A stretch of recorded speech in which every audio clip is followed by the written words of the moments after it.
coming to this from I'm talking to all the students out here, so I'll talk to like over here. So when I left here, I thought of it as an ending. I didn't really think of it as a beginning. So when I left out of Kentucky, all I knew was that I was going to be gone, and I didn't really sit and spend any time thinking about what is my beginning going to be. I had a chance meeting with Clyde Carpenter. He took me to dinner, said you should go to Chicago. I got hired by SOM, met my wife. Stand up. I can't, I'm videoing. And then we went from there. And so I wish I'd been more thoughtful about my beginning.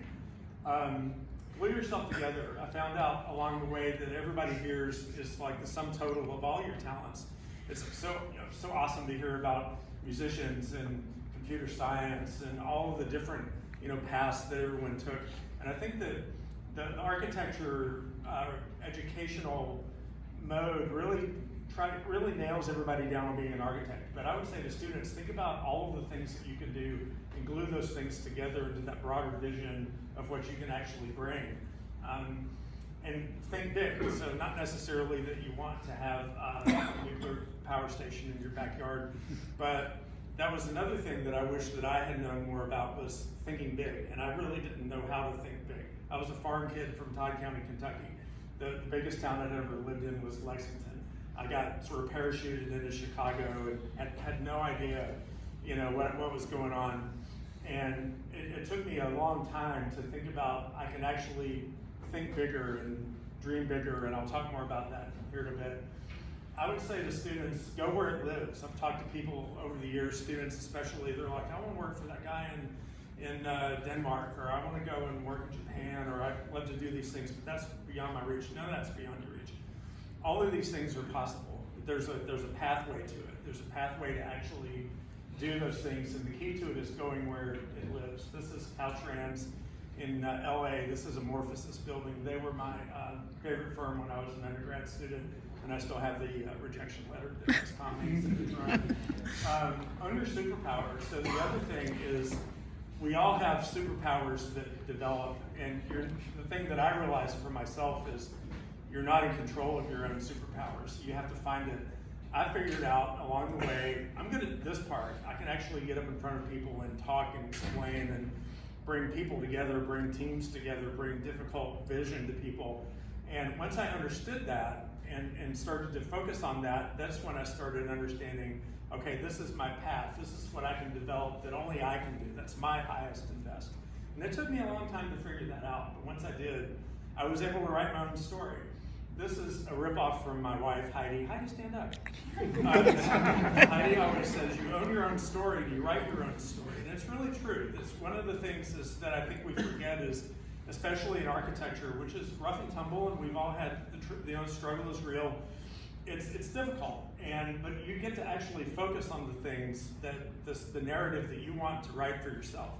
I didn't always understand that, and as I've grown and I've understand more about that, I've become more at peace with all of the things that have happened along the way, because you do own your story. Everyone's in sales. So I think one of the things that I can say maybe a little bit sort of discouraged about was the business side when we were in undergrad. And we've heard that from some of the other speakers. What we didn't realize is that we're all in sales. We're all selling ourselves when we go get that first job. We're selling our projects to our clients. It pays to think about it. It pays to get good at it. It pays to embrace it. So everyone's in sales. You don't have to be like this guy, but you've got to develop that muscle. You've got to have sales muscle memory down there inside you somewhere that you can pull that out, so when you meet those key people, you can make the most of it. You've got to get on the team. Part of what we were taught, and I love the part that we were taught here, was that we are individualists, we are problem solvers, we have the vision. And that is the number one thing that I think architects bring to all of our endeavors that we get into. It's been so interesting to hear about everyone else's journey today, and everyone here has a journey, but we couldn't have done it without the teams around us. And it's understanding how to actually play on that team and to contribute to that team that makes that part effective. And I've been surprised over the years in my career how few people really sort of embraced that and understood that. And I've always tried to embrace and understood that, because I like leading teams, managing teams. Identify your impact. So around in the 90s, 2000s, I got into medical architecture. kind of fell into it, still searching around for what I was going to be when I grew up, and I found out that I really enjoyed the part about doing a kind of work that helped other people. And I was able to identify what my own impact was, and that was meaningful to me. I did not get meaning. I struggled in the firm culture. I didn't get excited about design the way other people got excited about design, but I got excited about that kind of impact. We've heard this before, and Chris said this, I think it's right on. You have to add value on the other side of the table. I would say to students, you've got to understand the value that the person that you're selling to brings back to you. We were taught, educate the client. Every client I tried to educated me a whole lot more about what they were doing and what they were trying to do.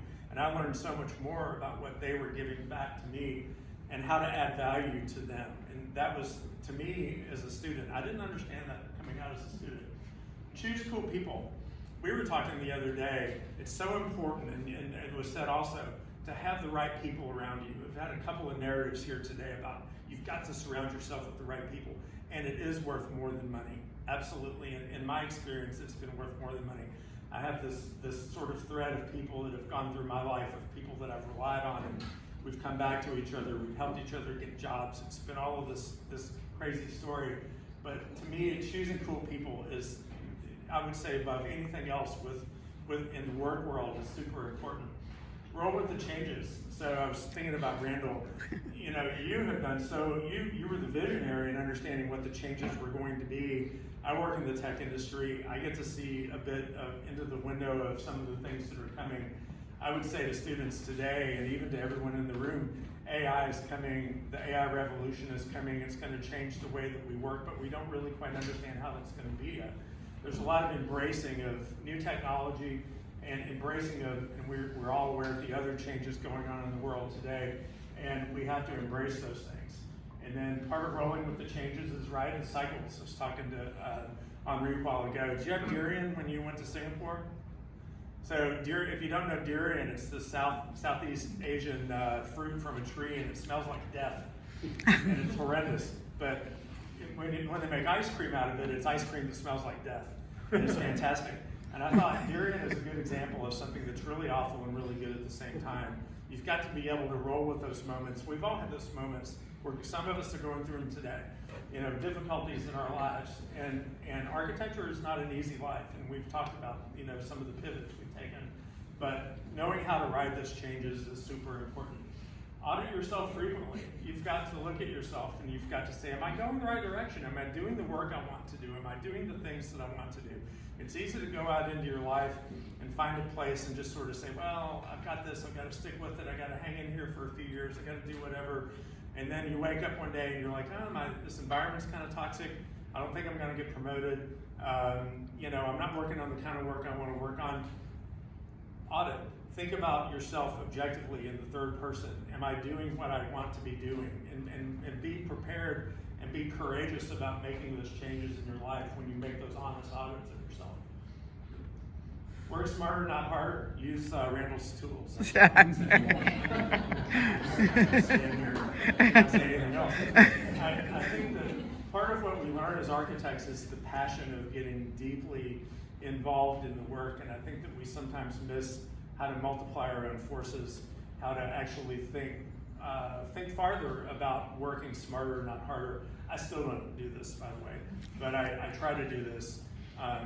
And when our kids are coming up, we've had these conversations about, you know, how are you going to be a force multiplier? How are you going to really add to the teams that you're on? You know, how are you going to really contribute? So working smarter in every way. Be a learn it all. This is Satya Nadella, CEO of Microsoft.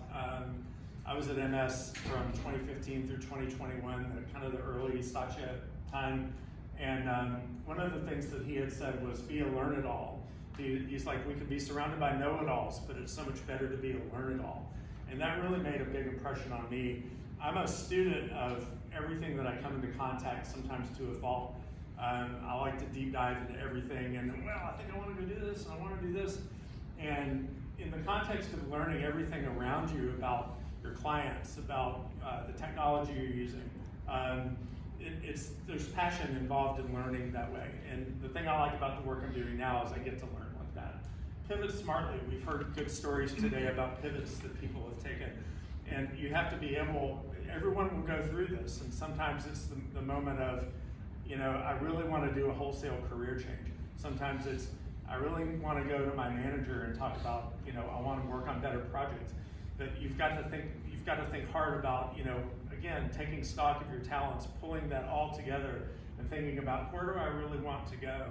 I always wanted to be in tech, and I never knew how to get there, but I was able to make that pivot. Watch the horizon. So it's another thing about saying, it's another riff on the audit idea. Am I going where I want to go? What's coming my way? In our lives, some of us here, we're all getting older. Our parents are getting older. Our children are getting older. We're saving for college. We're sending them to college. We're doing all this stuff that we never thought about when we were walking the hallowed halls of Penn Hall and Miller Hall.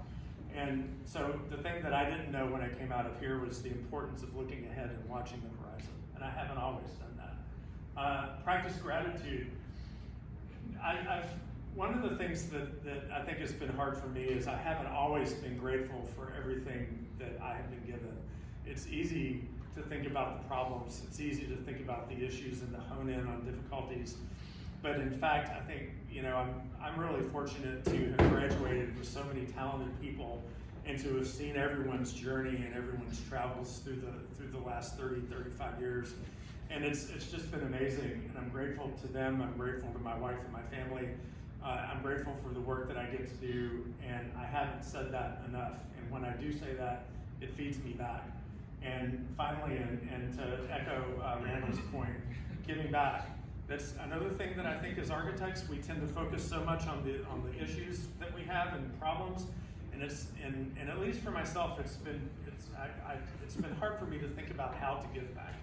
And we've done some work and some talking lately, even more about how do we do that? How do we become more intentional about giving back to our community? It's just one of the things that I think it's difficult when you're in an eat what you kill kind of environment. That's it.